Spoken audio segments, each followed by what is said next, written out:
सबको इकट्ठा बिठाया कि हम आपकी जिंदा आवाज़ को सुने।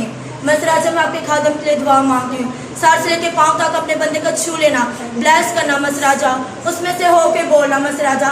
आज का जो भी पाक नाम हो, जो भी बीज हो मसराजा, हमारी जिंदगी में 100 गुना फल आए और हम कसरत से बढ़कर पाने वाले बन सके। अपने बंदे की होठों का जुम्मा लेना और गले की आवाज़ बन जाना, कसरत से इस्तेमाल करना, एक एक जान को बढ़कर से बढ़ देना। जितने भी लोग यहाँ पे खाली जो लेके बैठे, बड़ी जो लेके उठे मसराजा, सारा इज्जत सारा हुनर आपके नाम को इज्जत और जलाल देने वाले बन सके। आपके खादम के लिए फिर से एक दफ़ा दुआ करती हूँ मसराजा, अपने खादम को बढ़ से बढ़कर से बढ़ देना और छूना और आपका पाक एक पल के जुदा ना होने पर ब्लेसिंग से बनना और होली स्पिरिट आगे छुए और एक एक जान को बढ़कर से बढ़कर कर दे। मैंने जो कुछ मांगे वो पा लिया खुदा मुझे के नाम से।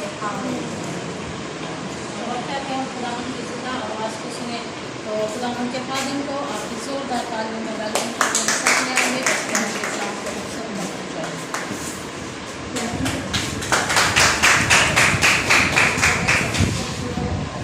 मेरी तरफ से आप सबको आप ये ना सोचें कि आप थोड़े हैं तो खुदा हमारे दरमियान में मौजूद नहीं है। नूह का खानदान कितने थे, कितनी जाने थी पता है आपको जी? 8 जाने। तो खुदा उनके दरमियान में मौजूद था, इस कश्ती में खुदा मौजूद था। हालेलुया, आमीन। वो हम तो 8 से ज़्यादा हैं। तो हमारा जो टॉपिक चल रहा है ये है कि ईमान को बढ़ाना। हमारा ईमान कैसे बढ़ सकता है, ईमान पे हम बात कर रहे थे। याद है किसी को? आपने बताया था कि हाँ, क्या था, कुछ याद है जी? कैसे ईमान बढ़ेगा?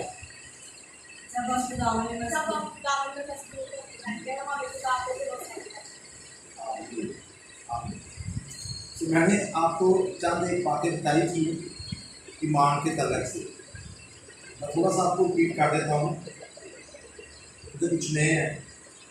तो ईमान जो है पहले राई के दाने जितना हो, तो खुदा चाहता है कि ईमान बढ़े।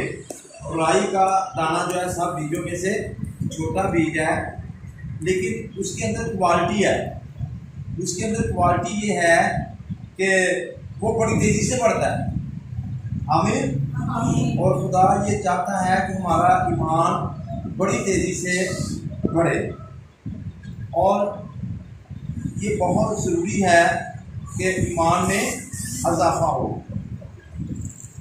तो मैं कहता हूँ कि बहुत से लोगों को सिर्फ ईमान के तारीफ़ का पता है, सिर्फ ईमान का तारीफ़ जानते हैं, वो कहते हैं मेरा बड़ा ईमान। ऐसे नहीं ईमान बढ़ता। कैसे ईमान बढ़ेगा? खुदा के बारे में जानना पड़ेगा। जितना ज़्यादा खुदा के बारे में जानेंगे उतने हमारा ईमान मजबूत होता जाएगा। तो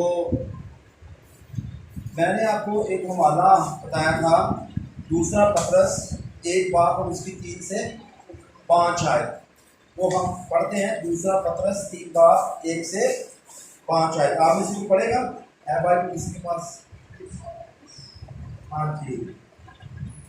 दूसरा पतरस 1 बाब 3 से 5 आयत।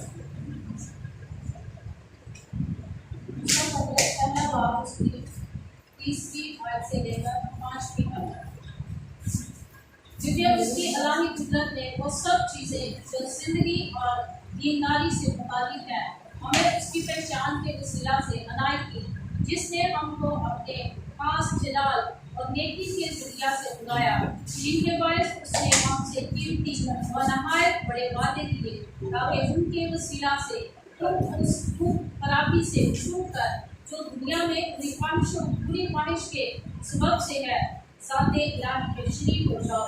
बस इसी बायस तुम अपनी तरफ से कमाल कोशिश करके अपने ईमान पर नेकी पर मार्फत पर परहेजगारी पर सब्र और दीनदारी पर बर्दाश्त, प्रार्थना उल्फत पर मोहब्बत बढ़ाओ। पाकलाम को पढ़ा उसने जरा हम सबके लिए बाइस इसको ईमान है, इसको बढ़ाने के लिए पतरस रसूल कहते हैं कि आप जो जानते हैं यीशु के बारे में वो नाकाफ़ी है, इसके साथ हमें और चीज़ों को भी शामिल करना है। तो ये 7 बातें हैं जिनको हमने अपने ईमान में शामिल करना है। तो सबसे पहली बात जो है मैं आपको बताना चाहता हूँ, 2-3 पर हम बात करेंगे, वो है नेकी। जी हाँ, नेकी से हमारा ईमान जो है ना उसमें और इजाफा होगा, हमारा ईमान बढ़ेगा। और ये बहुत लाजमी है हमारी ज़िंदगी के लिए कि हम नेकी करें। जैसा कि हम जानते हैं नेक सामरी की स्टोरी सब जानते हैं, मैं थोड़ा सा टच देता हूँ। लावी भी गुजर गया और काहिन भी गुजर गया और उसके साथ किसी ने नेकी, वो जख्मी पड़ा। तो एक सामरी ने आकर उसके साथ नेकी की, क्या किया, उसको उसके ज़ख्म साफ किए और उसको फर्स्ट एड दिया और फिर उसको हॉस्पिटल ले गया। तो कहता है बकाया पैसे भी मैं आकर दे दूँगा, उसका इलाज करवाया। तो ये है नेकी। इसका मतलब है कि नेकी का मतलब जो है वो है भलाई करना, दूसरों के साथ भलाई करना। जब हम दूसरों के साथ भलाई करेंगे तो हमारा ईमान जो है वो बढ़ेगा। तो ये अखलाकियात में से आता है और अखलाकियात का तल्लुक हमारे रवैये से है। अगर हम ईमानदार हैं, हमारा रवैया घर में अपने बहन भाइयों के साथ या मियाँ बीवी हैं उनका आपस में आप रवैया ठीक नहीं है, अगर वो टीचर है ईमानदार है उसका बच्चों के साथ रवैया ठीक नहीं है, क्लास टीचर का अपनी क्लास के बच्चों के साथ रवैया ठीक नहीं है, बच्चों का रवैया उसके साथ ठीक नहीं है, तो फिर जो है हमारा ईमान नहीं बढ़ सकता, हमारा ईमान नीचे आएगा। लोग कहेंगे कि ये किस तरह का शख्स है, ये किस तरह की टीचर है, या ये बच्चा किस तरह का है, या ये शौहर कैसा है, ये बीवी कैसी है, ये मास्टर साहब कैसे हैं। तो इसलिए हमें अपने रवैये को ठीक रखना है।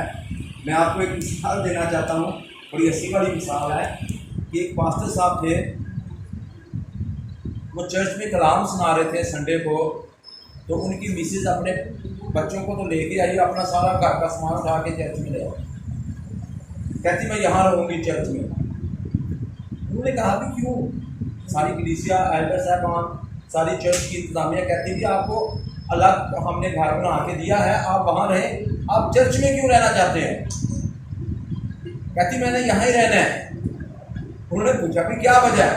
उसने कहा वजह ये है कि जब पास्टर साहब चर्च में होते हैं इनका रवैया बहुत अच्छा होता है, ये बड़े अच्छे ठीक से बोलते हैं, पर जब ये घर होते हैं तब इनका रवैया ठीक नहीं होता। इसलिए मैं चाहती हूँ कि चर्च में रहे ताकि इनका रवैया ठीक रहे।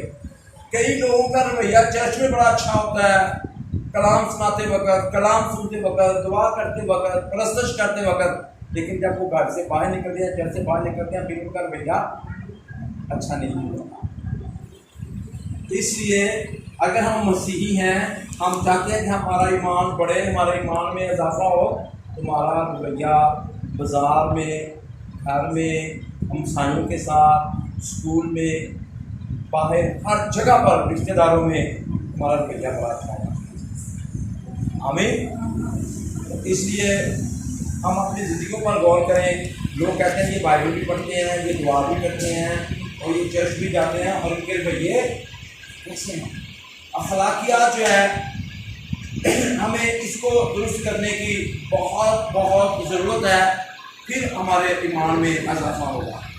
बस क्या हम ड्यूटी पर जाते हैं, नौकरी में जाते हैं, रोज़ लेट जाते हैं, तो क्या ये अखलाकियात में आएगा? बच्चे दे के वक्त पर आएंगे। हम चर्च में आते हैं, वहाँ पर लेट आते हैं, तो हमारा रवैया ठीक नहीं है। मैं आपको मिसाल देना चाहता हूँ कि जॉयस मायर एक काम के लिए 6 साल दुआ करती, कितने साल दुआ करते रहे, खुदा ने उसको उसकी दुआ का जवाब नहीं दिया। और फिर उसने पूछा, खुदा से दुआ की कि खुदा तू मेरी दुआ का जवाब क्यों नहीं दे रहा? खुदा ने कहा मैं तेरी दुआ का जवाब इसलिए दे रहा, तू अखलाकी तौर पर ठीक नहीं है, तेरा रवैया ठीक नहीं है, तू गाड़ी तेज चला, तेरी गाड़ी की रफ्तार जो है वो तेज़ होती है, जहाँ पर 50 होनी चाहिए तो 60 चलाती है, यहाँ पर सिद्धि होनी चाहिए तो नेकी चढ़ाती है। इसलिए मैं तेरी दुआ का जवाब नहीं दे रहा, तो अपने रवैये को ठीक कर, तो अपने आप को ठीक कर। तुम्हारे मुझे माफ़ करना कि बहुत से ऐसे मुल्क पाकिस्तान में उनके पास बाइक है, उसकी कभी लाइसेंस नहीं हुआ। बहुत सी गाड़ियाँ ऐसी चल रही हैं जिनके लाइसेंस ही नहीं है, तो स्पीड का कोई ख्याल ही नहीं रखा जाता। तो खुदा जो है, अगर आपका चाहते हैं कि आपका ईमान वेल हो और खुदा आपकी बहुत जल्दी सुने, तो अपने रवैयों को दुरुस्त करें, अपने रवैये ठीक रखें। हम अपनी ज़िंदगी पर गौर करें, हमारे रवैये कैसे, हम किस तरह से ज़िंदगियाँ बसर कर रहे हैं, किस तौर पर हमारा रवैया है। हम अखलाकियात का दरस तो देते हैं, क्या हमारे अपने अंदर अखलाकियात है। ये बातें जो हैं ये नहायत ज़रूरी हैं। और हमारा दूसरों के साथ रवैया कैसा है, हमारा रिश्तेदारों में रवैया कैसा है, हमारा बच्चों के साथ, हमारा बच्चा तंग कर रहा है, मस्तार है, उस वक्त हमारा उसके साथ रवैया कैसा है। अगर क्लास में कोई टीचर को बच्चा तंग कर रहा है तो उसके साथ उसका रवैया कैसा है।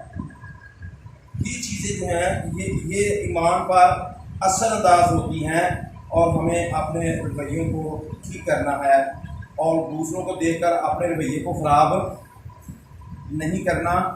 मैं आप आज एक ही पॉइंट करेंगे, फिर अगली दफ़ा दो करेंगे, ठीक है, नेकी का। मैं आपको एक मिसाल देना चाहता हूँ। एक शख्स था, ये बिच्छू का आपको पता है जो डंग मारता है, वो पानी में पड़े हुए, तो वो पानी में डंग भी नहीं मारते और वो मर जाते, पानी में डंग नहीं मार सकते। जब उन्हें पानी से बाहर निकालें फिर वो डंग मार सकते हैं। और उतनी दर्द जो है सांप डसे तो नहीं होती जितनी दर्द जो है बिच्छू डस जाए तो ज़्यादा उसकी दर्द होती है, और 24 घंटे उसकी दर्द रहती है। बिच्छू को किसी को डस जाए उसकी दर्द कितने घंटे रहती है? 24 घंटे। देखा होगा आपने, तो घर तो सर्च करना, उसके ऊपर मिटाई होती है और यूँ वो डांग लगा देगा। तो वो ना पानी में मार रहे थे, तो वो नेकी करना चाहता था। उस बंदे ने क्या किया, उनको पानी में से निकालना शुरू किया। तो जैसे वो पानी से बाहर निकाल रहा था उनको, तो वो उसे डंक मार रहे थे और उसको दर्द हो रही थी।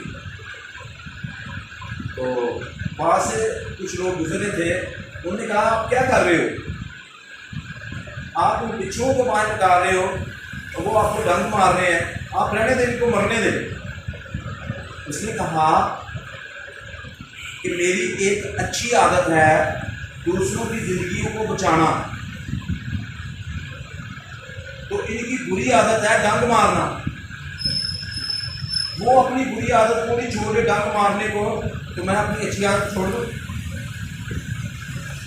कई लोगों की आदत है, उन्होंने हमें डंक मारना है, उन्होंने हमें तकलीफें देनी है, उन्होंने हमें दर्द देने हैं। उनको देखकर हम अपनी अच्छी आदतों को ना छोड़ें, हम नेकी करने से बाज ना आए। और कलाम हक़ ने लिखा खासकर अहले ईमान के साथ, और ईमान की किताब लिखा कि यीशु मसीह जो खुदा का बेटा था वो ज़मीन पर दुख उठाता रहा और दूसरों के साथ भलाई करता है। आज हमारा क्या हाल है? जो हमें दुख देते हैं, क्या हम उसके साथ नेकी करते हैं, उसकी भलाई करते हैं? कैसा रवैया होता है? यानी तो हम कहते हैं हम ईमानदार हैं, हम चल जाते हैं, हम बर्दाश्त करते हैं, हम दुआ करते हैं, तो हमारा कैसा रवैया है? तो आज मेरी आपसे रिक्वेस्ट है, अगर हमारा रवैया ठीक नहीं है दूसरों के साथ, हमें अपने रवैयों को बदलेंगे। जब हम अपने रवैयों को बदलेंगे, इस नेकी को अपने ईमान में शामिल करेंगे, तो हमारे ईमान में इजाफा होगा और हमारे वसीला से बड़े बड़े काम होना शुरू होंगे, मौज़ात होना शुरू होंगे। हमारी ज़िंदगी में भी होंगे, हमारे घरों में भी मौज़े होंगे और दीगर जगहों पर। जिस तरह आखिरी मिसाल, यीशु ने अपना रवैया चेंज कर लिया जब वो उसके मुंह पे तमाचे मार रहे थे, यीशु के मुंह पर थूक रहे थे। जब कोई कहते हैं लोग कि किसी को गोली मार के मारने में इतना गुस्सा नहीं करेगा जितना वो गुस्सा करता है उसके मुंह पे तमाचा मारा जाए, तो यीशु के मुंह पे तमाचे मारे जा रहे थे। यीशु मसीह को गालियाँ निकाली जा रही थी, उनकी दाढ़ी नोची जा रही थी, नजायज़। उन्होंने कोई गलत नहीं किया था। उन्होंने क्या आगे से कहा, ऐ बाप इनको माफ़ कर, इनको क्या कर, इनको जाने दे। क्या कर इनको जाने दे, यानी कि नहीं जानते के क्या कहते, जाने दे इनको। क्या हम जाने देते हैं बात? किसी को ऐसी बात पकड़ दिया दिल में रखते हैं सालों साल, तो नहीं शोहर भी हो, तूने वहाँ वक्त मेरे साथ ऐसा किया था, मेरे रिश्तेदारों के साथ किया, अब मैंने तेरे रिश्तेदारों के साथ भी वैसे ही करना। अगर तुम मेरी सिस्टर के साथ ऐसा किया तो मैं तेरी सिस्टर की शादी में भी ऐसा करूँ। नहीं ऐसा होता। हम इस तरह के रवैये रखते हैं और ऊपर से हम दावा करते हैं कि हम ईमानदार हैं, हम बात को जाने नहीं देते। देखा, इनको जाने दे। कितनी बातें इसमें इनको मुआफ़ा, क्योंकि ये नहीं जानते कि क्या करते हैं। उसने जब उनको जाने दिया तो सबसे पहले किन्होंने बपतिस्मा लिया? पता है आपको किन्होंने लिया जी? उन्हीं लोगों ने जिन्होंने मुंह पे तमाचे मारे थे, जिन्होंने गालियां निकाली थी। अगर आप अमाल दूसरे बाब में पढ़ें तो जब पतरस शुरुआत सुना रहा था, उसने कहा ओ जिसको तुमने मारा, हाँ जिसको तुमने कोड़े मारे, जिसको तुमने सलीब पे मारा, खुदा ने उसी को खुदावंद भी किया और नसीब भी किया। फिर वो कहते हैं अब हम क्या करें? तोबा करो अपने बुरे रवैयों से बाज आओ और बपतिस्मा लो तो रूह कुद्दस नाम में पाओगे। अगर हमने तो ये अपने पर बुरे रखे हैं तो आज मुझे क्या करने की ज़रूरत है? करने की ज़रूरत है, उनको छोड़ने की ज़रूरत है और एक दूसरे के साथ विनती करने की ज़रूरत है। तो फिर हमारा ईमान बढ़ेगा। फिर जॉइस मैन की तरह 6-7 दुआ नहीं करेंगे, काम कीजिए, इधर से दुआ करेंगे, इधर से हम अपने मोर्चे को हासिल करेंगे और आपका ईमान बढ़ेगा। हमें इन चीज़ों को अपने अंदर से निकालना है। तो अगली दफ़ा हम देखेंगे मार्फत का मतलब होता है इल्म। बहुत से लोग इल्म से खाली हैं, जिसकी वजह से उनके वसीला से मौज़ात नहीं हो रहे, काम नहीं हो रहा और उनका ईमान नहीं बढ़ रहा। तो इल्म के तलक से अगली दफ़ा हम देखेंगे। और आज आपने किसके तलक से देखा है? नेकी के। कहेंगे नेकी के पास सुनना है या समझना है और हमने इस बार अमल भी करना है। कलाम हक का पढ़ा और समझ जाना हमारे लिए बात से बरकत हो।